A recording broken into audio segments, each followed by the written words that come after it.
చాలా చిత్రంగా ఉన్నది. నేను కూడా మీ ఆలోచనా సరళిలోనే పడ్డట్టున్నాను. అత్యంత సన్నిహితుల ఆలోచనలు అలాగే ఏకముఖంగా నడుస్తాయి కాబోలు. నాకు ఇదో వింత అనుభవం అన్నది. నేను తెలివి తెచ్చుకొని అతి ప్రయత్నం మీదను నా గంభీర ముద్ర వదిలి మళ్ళీ మామూలు ధోరణిలో పడి కాసేపు కబుర్లు చెప్పుకొని మళ్ళీ ఇద్దరూ ఒకే క్షణంలో కూడబలుక్కున్నట్టు వెడదామా అని ఏకకాలమందు లేచి నించొని ఏ ఉద్రేకమూ లేకుండా కేవలం కరచాలనం చేసిన ధోరణిలో ఒకరినొకరు తేలికగా పెదవుల మీద ముద్దు పెట్టుకుని ముందుకు సాగాం.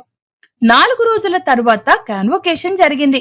హాలు కిటకిటలాడిపోయింది. నేనెంతో కష్టం మీదను నా ల్యాండ్ లేడీ కూతుళ్లకు అక్కడ ప్రవేశానికి టికెట్లు సంపాదించాను. ఆ హాల్లో కూర్చున్నంతసేపు నేను ఈ లోకంలో ఈ మానవాళి మధ్యనున్నాననే భావమే లేదు.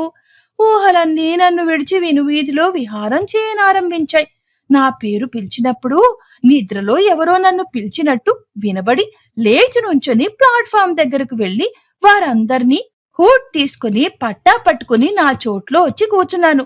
సభ ముగిసింది. అందరం బయటకొచ్చాం. వచ్చి టాక్సీ కోసం చూస్తుండగా దూరాన నా స్నేహితురాలు వెనుదిరిగి నాకేసి చూడకుండా తల వంచుకుని వెళ్లిపోవడం చూశాను. ఈమె వచ్చినట్లే నాకు తెలియదు. వస్తానని చెప్పలేదు. టికెట్టు కావాలని కోరనూ లేదు. ఎలా శ్రమపడి వచ్చిందో పాపం, ఎంత అభిమానమో అనుకుంటూ ఆశ్చర్యపోతూ టాక్సీ పిలిచి నేను మా ల్యాండ్ లేడీ కూతుళ్లతో సహా ఇంటికి చేరాను. వాళ్ళ ఆనందానికి మేరలేదు. నా మీదను వాళ్ళకింత అభిమానం ఎందుకా అని ఆశ్చర్యపోయాను. మరునాడు నా కాన్వొకేషన్ డ్రెస్ లో ఒక ఫోటోగ్రాఫ్, ప్రయాణానికి దరఖాస్తుకు అవసరమైన ఫోటో ఒకటి తీయించుకుని వస్తూ మా ఇంటి ఆమెకు పిల్లలకు తలొక బహుమతి కొని వాళ్ళకిచ్చాను. మా ల్యాండ్ లేడీ కూడా చక్కని పెట్టెలో ఒక వెండి ఫౌంటైన్ పెన్ బహుమతి చేయడం నాకెంతో ఆశ్చర్యము ఆనందము కలిగించింది. నేనిచ్చిన బహుమతులకు వాళ్ళు మరీ సంతోషించారు. చిన్నపిల్ల చేతికి బహుమతి అందిస్తూ, నీకు రహస్యంగా ఇవ్వవలసిన బహుమతి వేరే ఉన్నదిలే, అది తర్వాతిస్తాను అన్నాను. ఆ పిల్ల దేవాంతకురాలు. నా ఊహ ఇట్టే గ్రహించి, నాకు ఈ బహుమతి అక్కర్లేదు, ఆ బహుమతి అక్కర్లేదు, ఇది వరకిచ్చినది చాలు అంది. పోన్లే, నాకు మాత్రం చాలేదన్నాను. అందుచేతను నీవు బుద్ధిమంతురాలిగా నేనిచ్చిన బహుమతులు బహిరంగంలో కాని అంగీకరించి తీసుకోవలసిందే, దీనికి తిరుగులేదు. ఈ నీ ముద్దుమొహం సాక్షిగా చెప్తున్నా, విషయం తెలిసిందా అని 2 బుగ్గలు పట్టుకుని జాడించి నా గదిలోకి వెళ్లిపోయాను. మరి 4 రోజులైన తరువాత నా పాస్పోర్ట్ వచ్చింది. అనగా నా ప్రయాణానికి అనుమతి అన్నమాట. వచ్చేటప్పుడు ఎవరి అనుమతి లేకుండా ఎవరితోటి చెప్పనైనా చెప్పకుండా తిన్నగా చక్కా వచ్చాను. ఇప్పుడే ఈ యుద్ధం మూలాన్ని ఈ తతంగమంతా ఏర్పడ్డది. మరి 4 రోజులలో అతి కష్టం మీదను మెయిలు స్టీమరులో ప్రయాణానికి క్యాబిన్ దొరికింది. ఈ వార్త తెలియగానే అక్కడ లేని సామాన్లన్నీ ఇక్కడ ఖర్చు పెట్టి అవసరమైనవి కొనుక్కొని సామాన్ సర్దుకోవడంతో సరిపోయింది.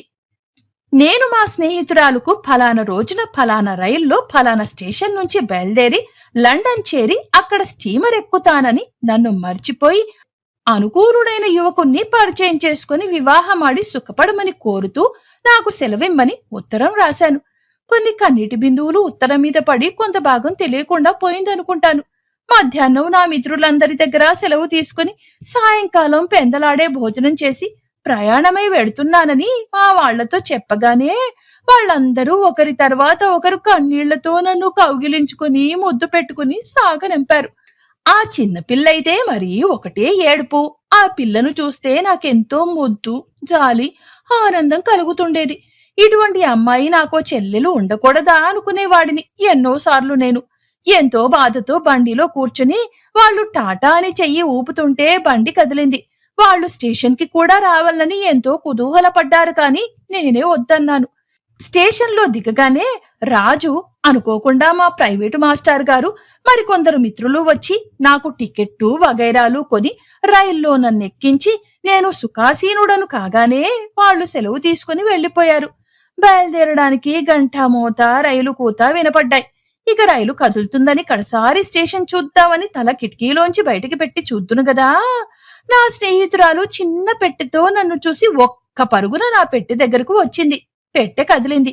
గభీమని ఆమె నా పెట్టెలోకి ఎక్కింది. ఇదేమిటి, ఎందుకొచ్చావు, రైల్లో ఎక్కి కూర్చున్నావేమిటి అని నిర్ఘాంతపోయి వణుకుతూ అడిగాను.